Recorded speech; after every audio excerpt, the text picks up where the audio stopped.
Hi, I'm Ali, salon director at the Head Gardener Hair Salon in Inverness, and I'm delighted to be sponsoring this brilliant new podcast called Lump.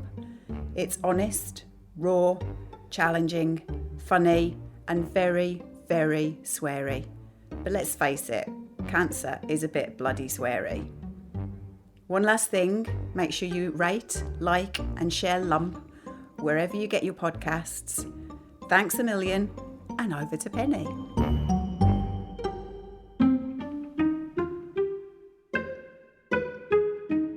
Cancer versus COVID. It's Tuesday the 24th of March, 2 weeks after my surgery, and we're due to move house on Friday. We have nothing packed, and the removal firm have just called to cancel on us because last night Scotland went into lockdown and COVID-19 has moved from background noise to centre stage. But for me, I feel like I'm watching the coronavirus story unfold at one remove. It's just one more layer of surreal which wraps itself around my already surreal feeling life. I keep having moments when I drift off, only to suddenly snap to, and the memory of my diagnosis and everything which has subsequently happened comes flooding back into my consciousness, and I'm breathless with the shock of it all. Each time, it feels like waking up to realise the nightmare is real. I still don't recognise myself in the role of cancer victim, but now I have to add COVID dodger and mover under lockdown to that mantle. The seroma, a cushion of fluid which drains from my wounds and puddles in my lower back, is pushing against my spine, and it's impossible to get comfortable. I call the breast clinic for advice, and am told to hold on as long as possible, as they don't want me in the hospital if it can be avoided. I hold on another 24 hours, but in between panicky conversations with our buyers and solicitor, I call and beg to be seen and drained. 300 mils is drained off and the relief is instant.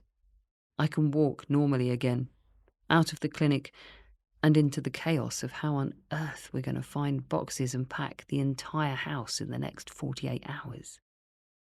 Jenny, from over the road, takes the form of an angel, not only ferrying me to the hospital, but bringing freshly baked cakes and a willingness to pack, while I lie miserably unable to contribute.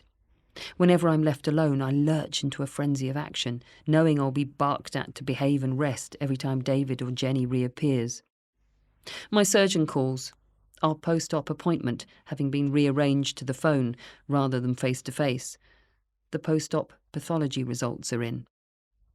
3 tumours found, as expected, but all of them smaller than predicted. "You don't sound happy," he says. "This is a really good result. This is good news." "I am happy," I tell him. "I'm just a bit overwhelmed by events." I feel I've disappointed by not being capable of the right response. But my emotions are so raw, I'm not sure I trust myself to respond to anything just now. With a heady, stress-laden mix of rule-breaking, socially distant packing, sort of, and the remarkable compassion and relaxed attitude of Andrew, owner of the house we're trying to buy, all combined with David's utter determination for us not to be derailed, we somehow move.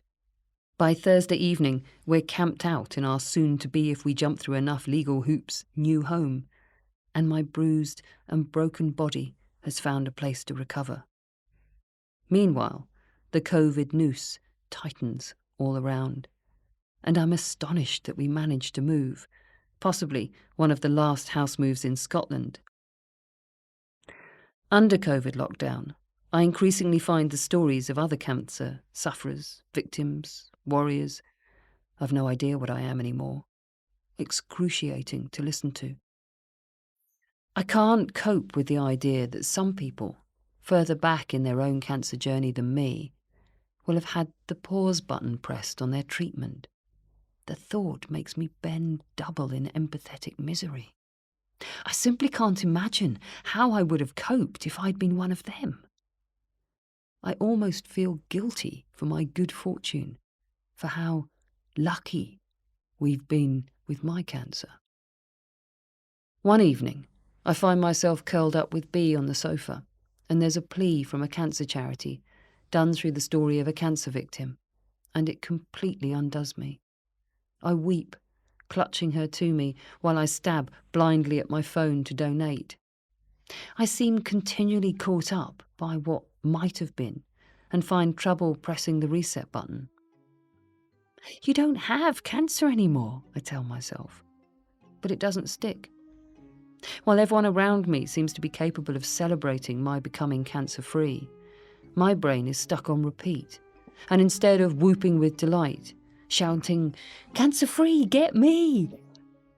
all I can think is, holy fuck, I've had cancer. Me, I've had cancer. How did that happen? And once again, COVID recedes into the background as I become more and more self-absorbed and obsessed with my personal battle.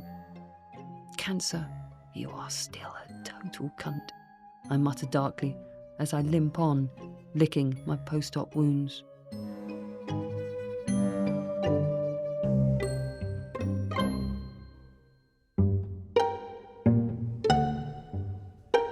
Hi, this is Lindsay from The Head Gardener, and if you're enjoying Lump Podcasts, make sure you subscribe so you never miss an episode. And don't forget to leave a review wherever you get your podcasts and share it with everyone you know, because let's face it, cancer affects everyone around us in one way or another. We hope you enjoy listening to Lump as much as we all do, so next time you're in the salon, tell us how much you're loving Lump Podcast and we'll give you a free gift. Coming up in the next episode... As I was waiting to go into the operating theatre, if I'd stood and cast ahead to what life might look and feel like a month down the line, what might I have seen, I wonder? All I wanted at that point was to be alive and free of cancer. To want more would have seemed excessive. Lump is written and presented by Penny Stewart and produced by Adventurous Audio.